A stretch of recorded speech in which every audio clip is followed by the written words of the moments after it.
enlightenment. It is a way of life where people coexist on basis of equality by inculcating fraternity, by providing social justice. Democracy is a form of government of the people, by the people, and for the people. Is a famous saying by Abraham Lincoln, the father of political science, described the Indian government as the best form of government. Is it the constitution in the world, which is a part of democracy? Our constitution helps the people to understand democracy. Our constitution is the supreme law of India. The preamble is a good precursor of our constitution. The preamble says that India is sovereign, socialist, secular, republic and democratic, assuring its citizens justice and equality.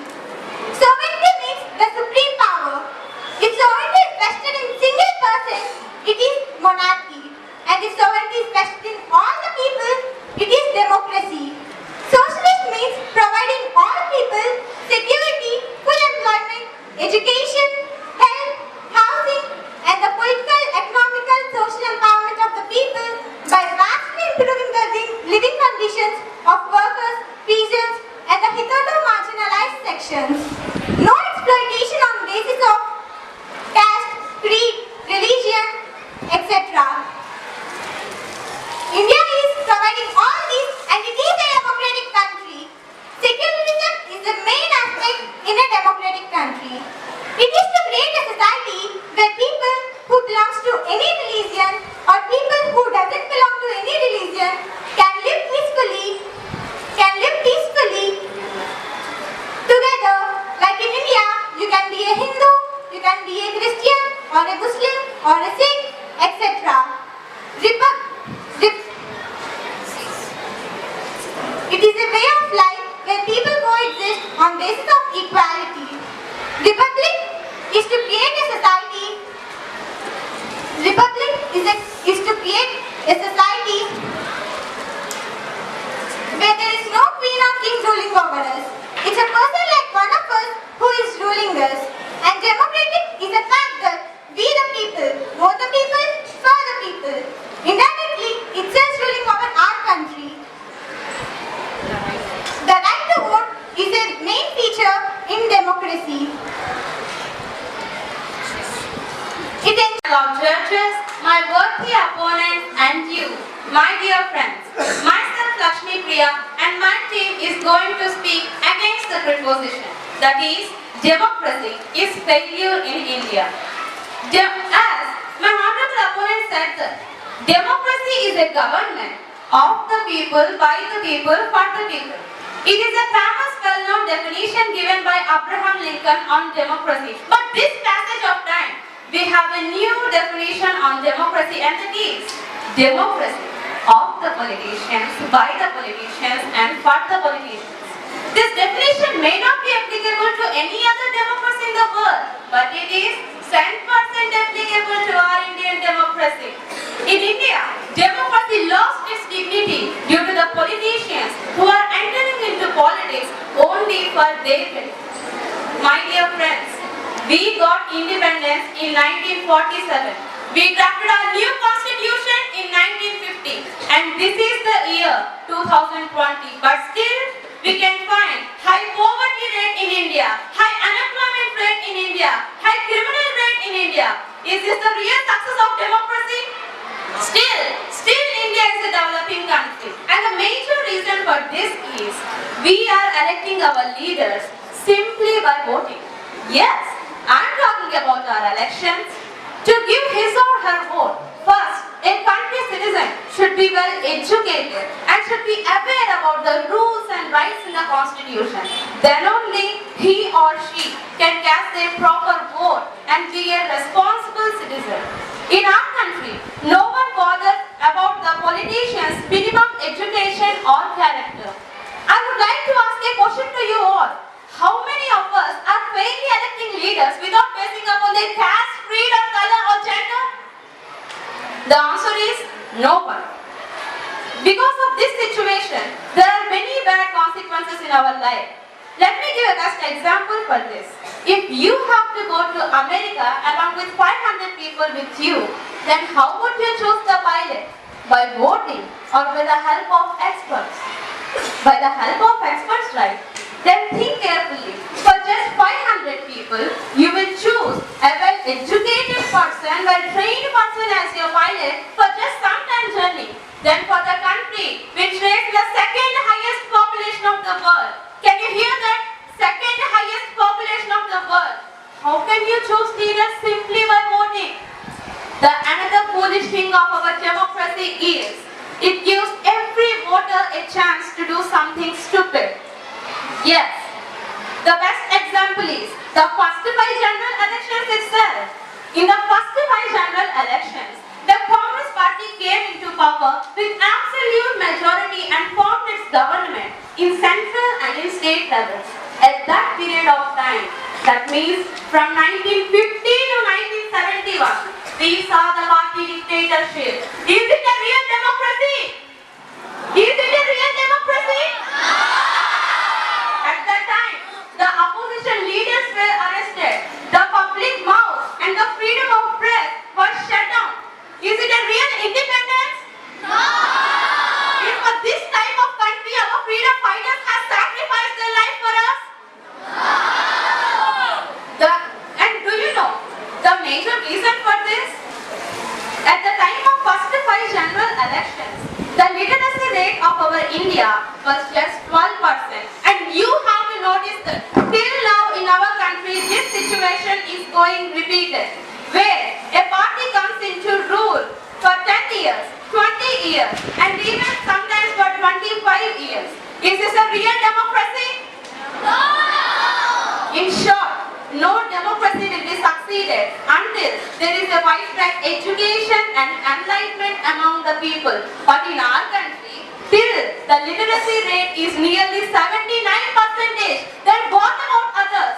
That means they are not aware about their fundamental rights. They are thinking that they are under the control of leaders. Leaders are not under their control. Then how can you say ours is a successful democratic country? I request my honorable opponent to answer my question. You say that the democracy is successful in India. Do you have any answer? Let us listen to the opposite party. Now let us welcome Deepika. Deepika is coming to counter the arguments of Lakshmi Priya.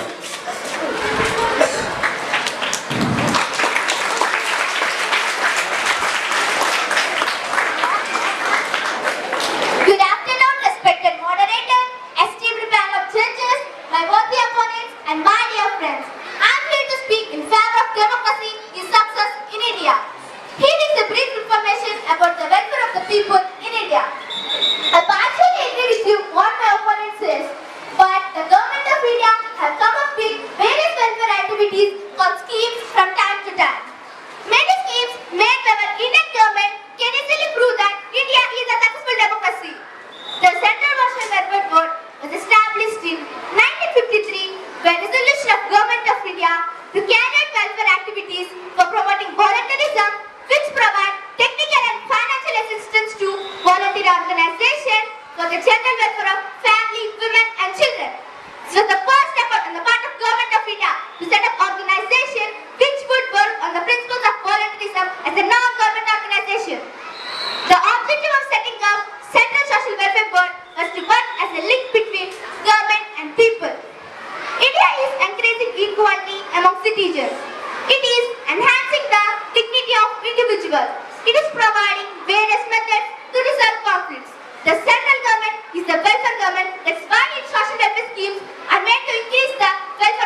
program.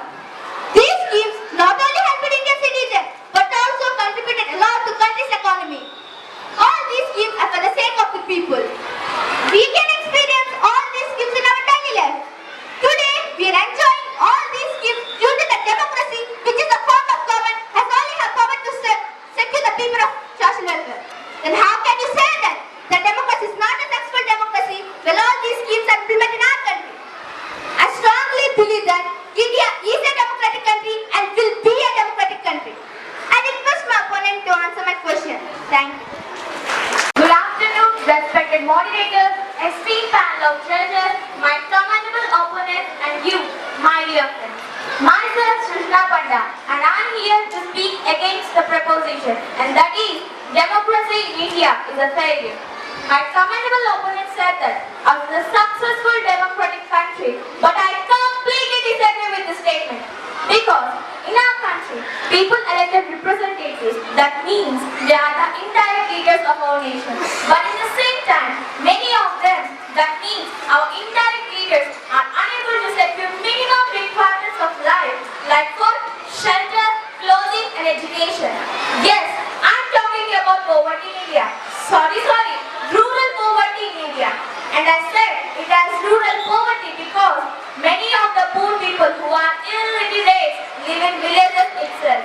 In our country, either people are experiencing ultimate luxurious or at most poverty.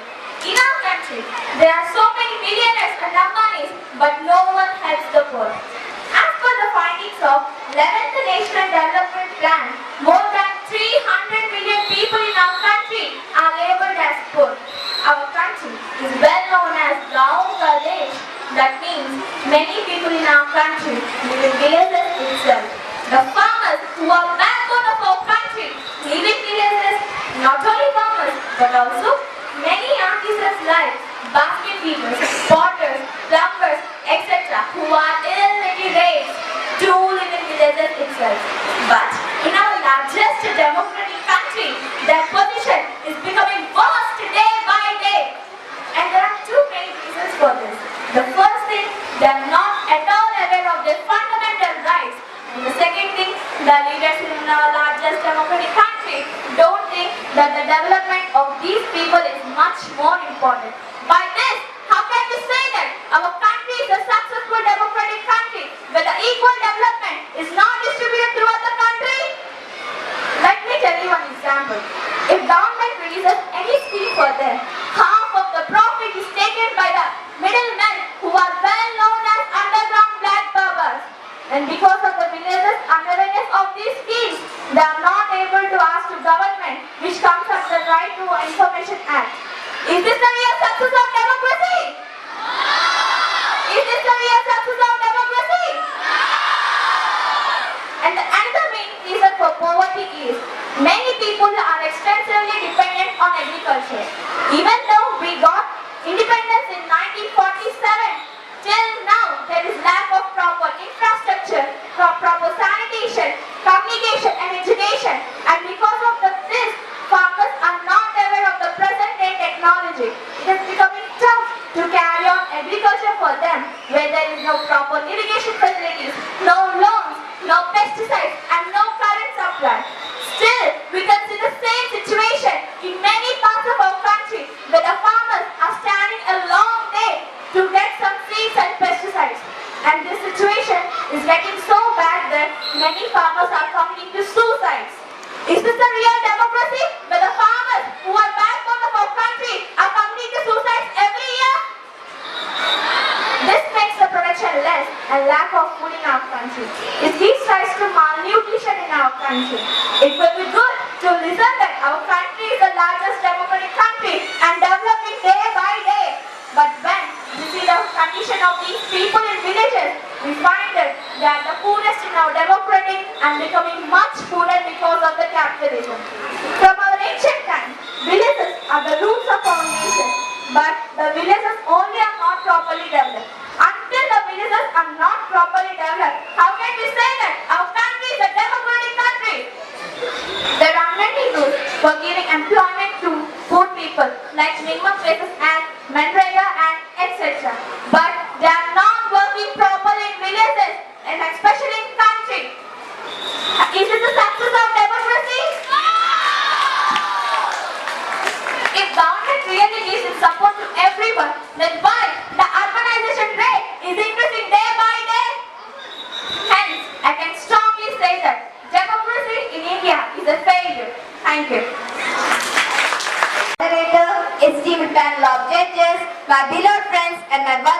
opponents. The motion for this topic is democracy. In this, politics play a crucial role. Politics is a set of activities associated with the governance of a country, state or an area. India is a vast country with great diversity and also has the largest democracy in the world. In terms of population, India stands as the second largest country in the world. India is one of few post-colonial nations which has established and sustained democratic form of government. Indian people have shown great determination to protect democratic form of government despite several threats. Everyone is satisfied because they have a say in their country's future. The first general elections in India were held in the year 1952 after the power of democracy transferred from hands of Britishers to Indian leaders. They all are very maintained to recognize the elections. If a people of a country have to choose the best person or party, then it is very important that elections should conduct in a free and fair manner. Many countries have failed in politics. Let me give you an example on this. Recently, Britain is exited from Europe because of no unity. But in our country, it is successful. In our country, the supreme power rests with the people. From this, they are utilizing their votes and their freedom. They exercise this power with a system of representation with periodically held free elections. India is also a republic. Republic means a nation which has an elected head. The elected representatives are responsible to the God. According to law, everyone is equal. The law does not recognize any special privileges based on birth and wealth. Now, we as today's opposition strongly believe that this is not true. But before we come to our actual argumentation, let me give you an example. That citizens of Puerto Rico, Guam, Northern Mariana Islands and United States Virgin Islands have no voting rights for national and presidential elections. But in our country, we are following universal adult franchise, which means all were given equal right to vote, regardless of gender, wealth, income, etc. If this is not a sign of successful democracy, if this is not a sign of success of politics in India, there are so many parties like BJP, YSRCP, Congress, Telugu Desam, etc. If there is no democracy, how can we form multi-party system? In fact, you can find many examples for this in our real life. Just think of recent elections. There are so many parties like TDP, YSRCP, Janasena, etc. These parties are participated in elections. This is only possible through democracy. On these points, at last, I would like to say that democracy is starting point of any society's growth. In that, elections are complex, multidimensional, social and political event which can be captured only through people. Since I had strong evidence, I strongly believe that our country is democratic, then how can my honorable opponent say that democracy is not success in India? I request my honorable opponent to answer my question. Thank you. Good afternoon, respected moderator, esteemed panel of judges, my honorable opponents and you, my dear friends. Myself, Chandni, and I am going to speak against preposition, that is, democracy is a failure in our India. My honorable opponent said that India is a successful democracy, but I completely disagree with her. India is a home to the largest undernourished population in the world. Democratic government affects in every aspect of our life, like food, fun, etc. If really ours is a successful democracy, then why many people are undernourished in our country? A country is said to be a democracy when there is no poverty, when there is no illiteracy, when there is no corruption, when there is equal justice, and so on. But really, is our India is like this?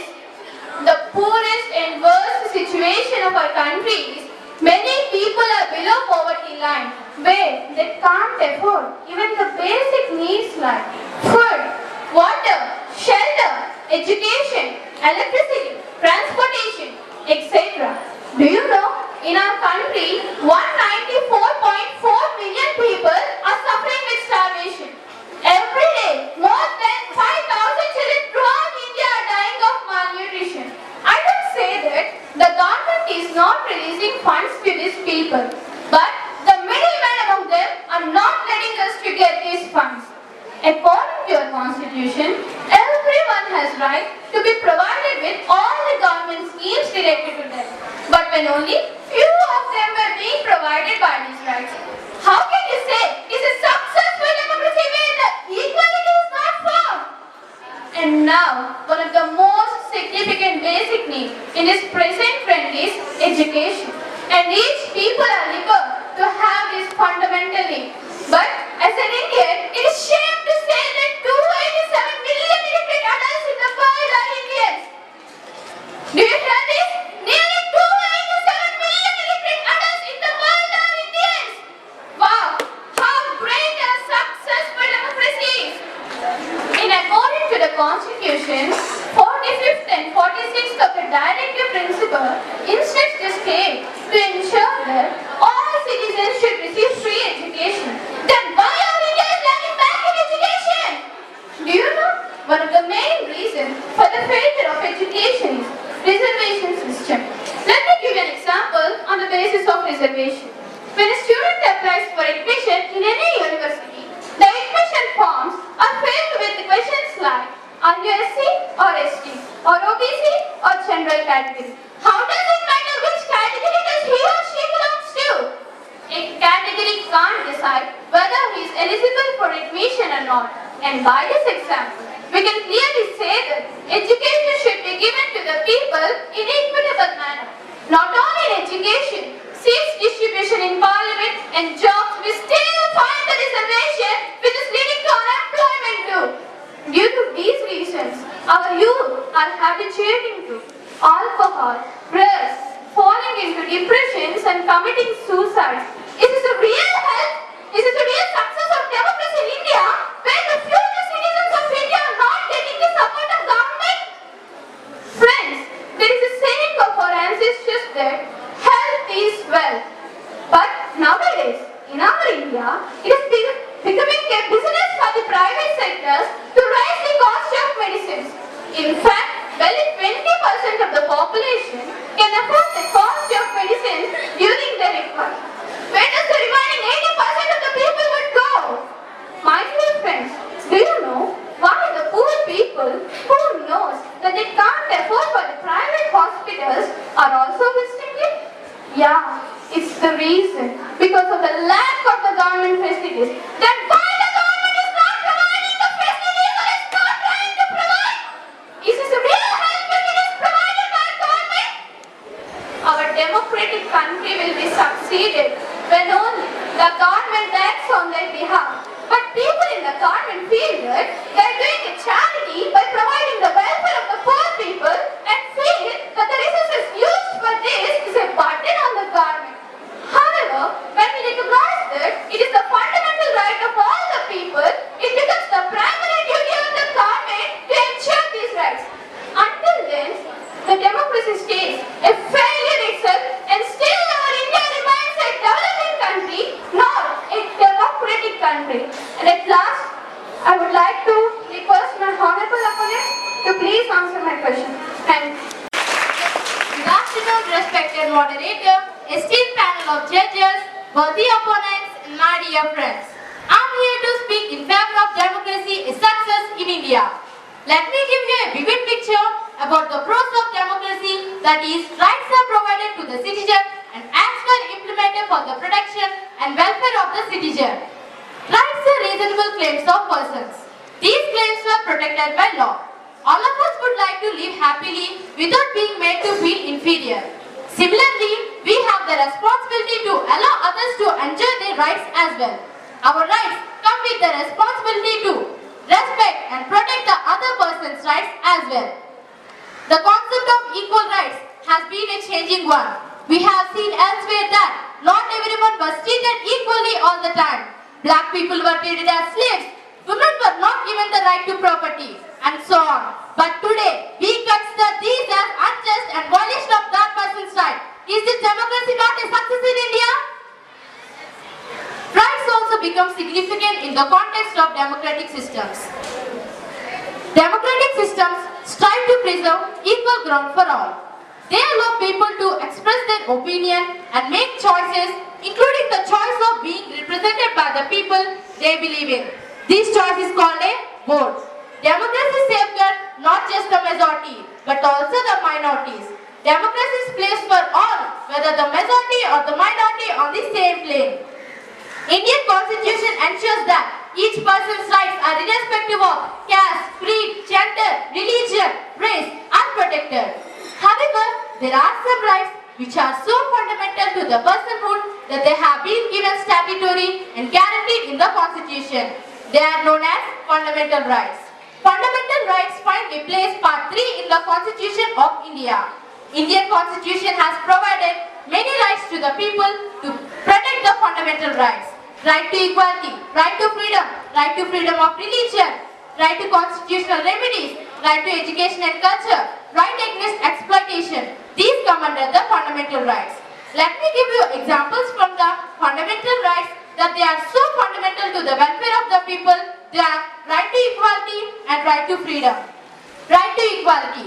Article 14 to 18 in the Constitution of India ensures right to equality to all the citizens of India. Article 14 is equality before law. Article 15 is social equality. Article 16 is equality of opportunity. Article 17 is abolition of untouchability. Article 18 is abolition of title like Rai Bahadur, Padma Awards, etc. Coming to the point of right to freedom.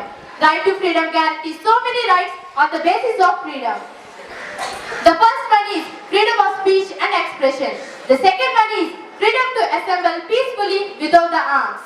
The third one is freedom to form associations or unions. The fourth one is freedom to move freely. The fifth one is freedom to reside and settle in any part of the territory of India. The sixth one is freedom to practice any profession or to that can be denied his or her life and liberty except by law. In 2002, the right to primary education has become a part of right to life. Is this not a sign of successful democracy in India?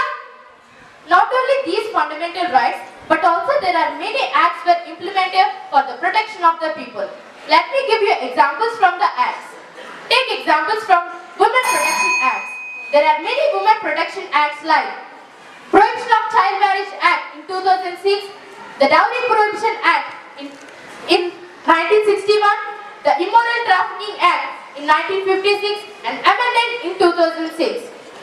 At last, I would like to ask a question for my worthy opponents that there are these many rights and acts were implemented for the protection and development of our country, then how could my opponent say it as democracy is a failure?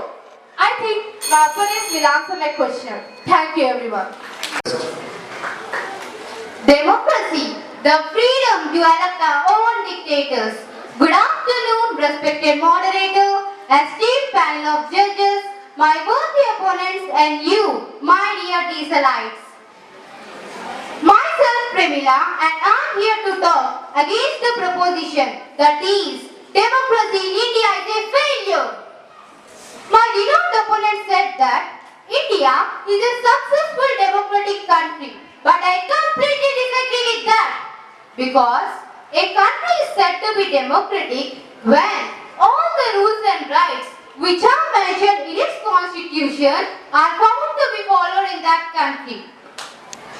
The fundamental rights of a country are mentioned in the first page of a constitution itself, which is known as the Preamble of India. The theory of a country is good, but not strictly followed in our country. Our country is a sovereign, socialist, secular, republic and a democratic country, but is just for saying. Because if really our country is a socialistic country, why we still hold unequal economic status here? Apart from this, our preamble has given fundamental rights to us, and some among them are liberty, equality, fraternity and justice. When we talk about liberty, friends, what is the exact meaning of it? Well, in simple, it means freedom. But in a country where a girl doesn't dare to go out alone, even in the daytime itself, how can we find liberty in such a country? And the finest example for this is Priyanka Reddy's incident. When we talk about justice, which is followed in our country, It means every citizen should get what is their due, irrespective of their caste, creed, color, religion and gender. But I can strongly say that this rule in our country is just for namesake. Because if any influenced person is part of any case, he can get bail easily. Is this the equal justice followed in a largest democratic country? India has a slow justice system, and the best example for this is the Ayodhya conflict. It is a dispute among the Hindus and Muslims for just a 5 acres of land. It became such a severe that it had started on 30th November 1858 and got justice on 9th November 2019. It took 161 years to get justice, but still many people are not satisfied with court justice and have prayed for repetitions, and we don't know how many years it may stretch. By this, we can fairly say that India has a slow justice system. How can a country with no perfect justice system can be a successful democratic country? When we talk about equality, equality is nothing but when all these fundamental rights are distributed equally to all the citizens, then it is called as equality. Politically, all Indians are equal, but socially, still we can find divisions like caste, religion, etc. Still and still, we are living in a male-dominating society. Is this the real equality? Do you know, still some states in our country like Bihar, Chhattisgarh, Odisha, Madhya Pradesh don't know the real meaning of elections and how to use it, and the leaders are playing a game with those innocent people. According to a survey which was conducted recently in India, 90% of wealth is under the big businessmen like Tata, Birla, Nissan, etc. and only 10% of wealth. Friends, do you hear? Only 10% of wealth is shared among the poor and middle class people.